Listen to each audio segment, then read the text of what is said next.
Perestroika గ్లాస్తనాస్ 1942 quit India ఉద్యమాన్ని కమ్యూనిస్టులు CPI ఏ విధంగా ద్రోహం చేసిన విషయం తెలియజేస్తాను. యుఎస్ఎస్ఆర్ అంటే కమ్యూనిస్ట్ ప్రభుత్వమైనటువంటి రష్యా ప్రభుత్వము ఏదైతే ఉందో వాళ్ళ అనుకూలంగా ఇక్కడ వీళ్ళు ప్లేట్లు ఫిరాయించారన్నమాట.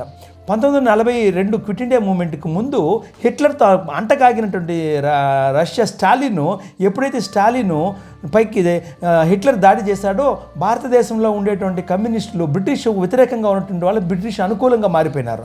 120 పేజీల క్షమాపణ పత్రాన్ని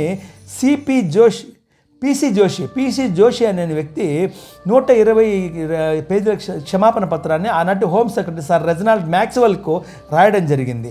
ఇది ముఖ్యమైన విషయం. కానీ వీళ్ళు ఏం చెప్తారంటే హిందూ మహాసభ, ముస్లిం లీగు అని మాట్లాడారు. వీళ్ళ రంగు బయట పెట్టకుండా ఇతరుల గురించి మాట్లాడతారు. కమ్యూనిస్టులు చేసినటువంటి ద్రోహము ఈ దేశంలో అంతా ఇంత కాదు.